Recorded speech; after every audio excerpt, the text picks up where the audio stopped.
Kamusta pong muli mga katambay? Nagbabalik po muli ang inyong katambay, si Kamanong po. Magandang araw po, tanghali, hapon, gabi, madaling araw po sa ating lahat mga katambay. Samahan niyo pong muli si Katambay Manong po para po magkomento pong muli sa inyo. At siyempre po, pag-usapan po ang maiinit pong kaganapan po, lalo po sa politika sa ating bansa. Umpisahan na po natin mga katambay. Ngayon po, meron po tayong nagdaan na kalamidad, di po ba? Super typhoon po, si Leon.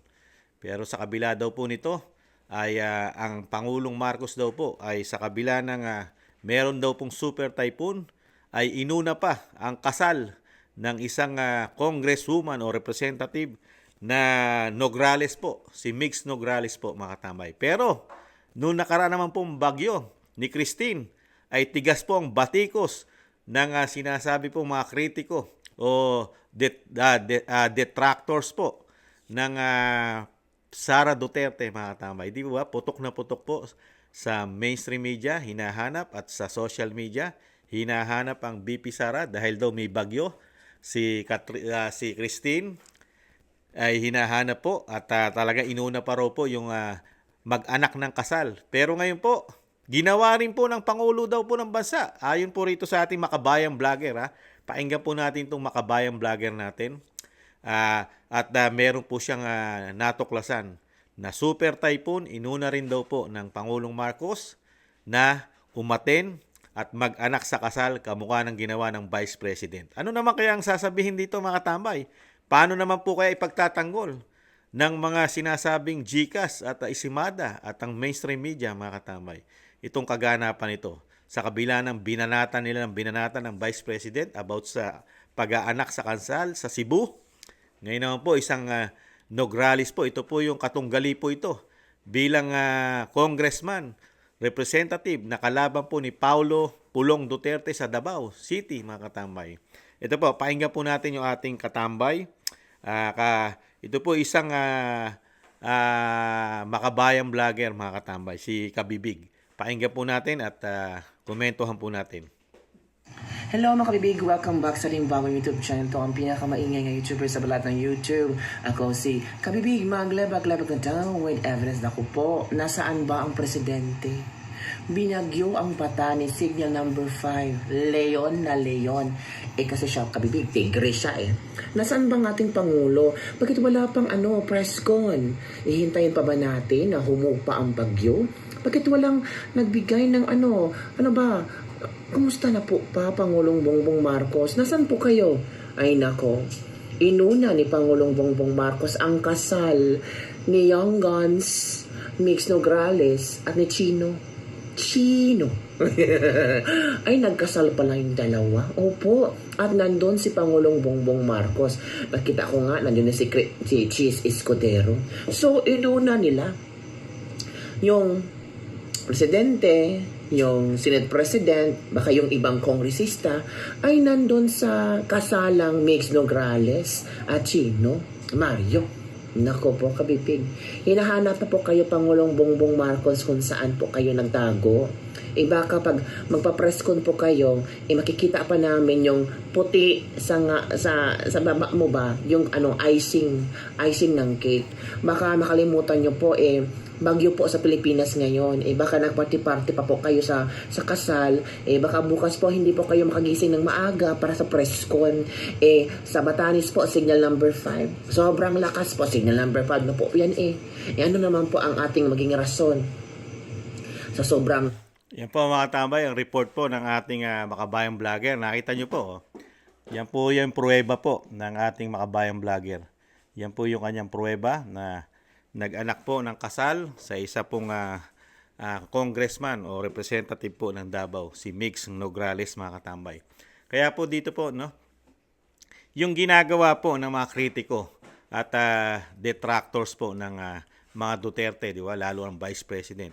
Talagang pinulaan po nila ng pinulaan ang pag-attend po ng kasal para mag-anak po sa kasal ang Vice President, di ba? Napakarami po, napakatagal po ang naging kritiko po nila dyan. Ginawa na po nilang pinasama dahil nga sa kabila ng bagyo, hinahanap ang Vice President. Dahil ang tingin po yata ng mga detractors po ng Vice President ay siya ang presidente. Kasi siya ang hinahanap po ng mga isimada at mga GCash na vlogger po yata at pati rin po ang mainstream media. Hinahanap po siya. Parang siya po ang commander-in-chief, mga katambay. Noong mga panahon po, kasagsagan din po ng bagyo na si Christine, mga katambay. Di po ba? Pero ngayon, yung Christine po ay hindi super typhoon. Ngayon po ay super typhoon po si Leon. Signal number 5 po ito, I think. Super typhoon. At sa norte po ito. Sumagasa sa norte, mga katambay. Lalong-lalo na ang ating Batanes, mga katambay. Kasama pong Ilocos dyan. Di ba? Mga Cagayan, Aurora, mga dinaanan po yan, mga katambay. Pero yun nga sabi ng ating makabayang vlogger, wala pang presko ng Pangulo.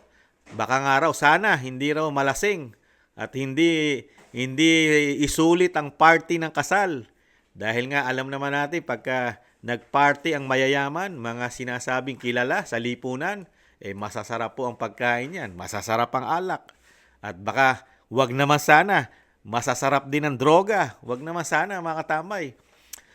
Yan po ang napakahirap no? Yung mga detractors po, yung mga detractors ng Vice President. Tapos yung naninira, tapos mababalita mo, yung sinasabi nga po ng ating mga kababayan, yung karma, mabilis ang karma. Paano mo ngayon na pagtatanggol ito? Paano mo ngayon ipagtatanggol ang isang Pangulong Marcos kung totoo man itong report ng ating makabayang vlogger, di ba? Talagang nakakahiya, mga katambay. Para bang kilinis-linis ng isang presidente na hindi niya magagawa yung ginawa ni Vice President na umati ng kasal, mga katambay. Siya, presidente siya. Siya ang kailangan po sa mga ganitong dilubyo, sakuna ng ating bansa. Presidente po ang kailangan dyan. Hindi po ang Vice President. Di po ba? Hindi trabaho ng Vice President yan, di ba? Pero pagdating po kasi sa kritiko ng Vice President Sara Duterte, di ba? Nagiging masama ang dating po, lalo po sa mga detractors po ng Vice President, kritiko. Di ba? Pinasasama nila parang napaka-importante ng Vice President, lalo sa bagyo. Pero alam naman natin, kahit hindi siya Commander-in-Chief, nahandun po yung kanyang mga satellite office ng Vice President, yung mga offices satellite niya, nagpa-function, gumagana, nagbibigay ng tulong na napakabilis. Wala pang conference meeting ang presidente about sa nagdaang bagyo o bagyo. Ang opisina po ng Vice President, yung mga satellite offices niya sa buong Pilipinas kung saan man tatama ang bagyo, katulad nitong super typhoon, meron na pong ayuda dyan ang Vice President. Nangunguna po yan. Kahit sabihin mo na limitado lang ang kanyang pondo dahil kinikitil po yata ng institusyon ng Kamara ang kanyang pondo. Pero nahandun pa rin yung pagtulong ng kanyang opisina, Office of the Vice President. Hindi mo sila matatawaran sa paglilingkod, pagtulong sa mga Pilipino. Hindi katulad nito, di ba? Hindi po ito pumutok at hindi po ito binabalita sa mainstream media, mga katambay. Itong report ng ating makabayang vlogger, mga katambay, si Kabibig. Di ba? Talagang magugulat kayo. Iba kasi ang social media, mga katambay. Sana itong report ni Kabibig, mga katambay, na pag-uusapan lang naman natin. Hintayin pa rin natin kung lalabas ito sa mainstream media dahil inilabas na ni makabayang vlogger, mga katambay, itong natuklasan niya about sa pag-attend din ng kasal ng presidente natin ng Pilipinas, na sa kabila nun, merong isang vice president na sobrang kritiko ang ginawa nila. Talagang kung ano-ano ang ginawa nila na pangkukutya dahil inuna pa ang kasal, may bagyo, ganun, kung ano-ano ang mga sinabi pa, kung ano-ano. Gesyo hindi siya fit sa kanyang pagiging vice president. Ngayon kaya, fit kaya o talagang talagang presidente ba talagang maaasahan mo sa mga ganitong pagkakataon? Di ba? Ang presidente, ano kaya sasabihin? Hintayin natin ang mga sasabihin ng mga tagapagtanggol. Nandiyan po yan kumpleto po yan, di ba? Lalo na yung walang respeto po sa mga Duterte. Meron pong vlogger na walang respeto eh. Para bang walang nagawa sa kanyang kabutihan ng Duterte. Samantalang nung panahon po ng pandemya, baka kauna-unahan pa siya sa atin ha. Sa atin, baka kauna-unahan pa siya nasaksakan ng baksin ng COVID-19. Itong mga vlogger na ito, nakala mong meron na pong nagawa sa atin. Di ba? Pare-pares naman tayong may nagawa sa Pilipinas dahil pare-pares tayong taxpayer. Di ba? Pero itong mga tao na ito, yung ginawa ng dating Pangulong Duterte, itong mga vlogger na ito at ng Vice President, hindi nila nakikita. Dahil nga, ang sabi po kasi ng ating mga katambay, mga kababayan, bayad. Dahil nga pag bayad ka, nabubusalan ka raw, wala kang nakikita. Kahit yung tama, magiging mali dahil nga bayad ka. Ganun ang sinasabi eh. Kaya dito po mga katambay, intayin po natin. Intayin po natin kung paano po nila itama o ipagtanggol ang pinasabog po ng ating makabayang vlogger na inuna pa. Ganon din po ganon din po ang mangyayari nun eh. Yung ginawa po nila na salita kung paano po nila binigkas sa Vice President na inuna pa ng Vice President ang umati ng kasal kaysa tumulong sa mga kababayan natin na salanta ng bagyo. Ngayon kaya, di ganon din ang gagawin po natin. Inuna pa ng presidente na ang bagyo ay super typhoon. Inuna niya pa ang kasal ni Representative Migs Nograles kaysa sa bagyo na sinasalanta po ng super typhoon Leon, mga katambay. Yan naman po ang ating tatanungin ngayon. Di ba? Kaya intayin po natin. Napakarami po niyan na sinasabing bayaran. Lalo sa media daw. Napakaraming tagapagtanggol. Muli po si Katambay Manong, mag-iintay po kung talagang ito ay ilalabas nila, kung may katotohanan o pasisinungalingan po nila ito. Itong kung kakalat po ito. Kakalat po sa social media ito. Titingnan po natin kung paano nila pasisinungalingan at sasabihin pong fake news ang kumakalat na larawan ng ang ating presidente kasama ang Migs Nograles at ang kanyang asawa ay peke, hindi totoo na kinasal si Migs at hindi rin totoo na umaten ang presidente nung kasagsagan ng bagyo. Hintayin po natin yan ng super typhoon Super typhoon Leon.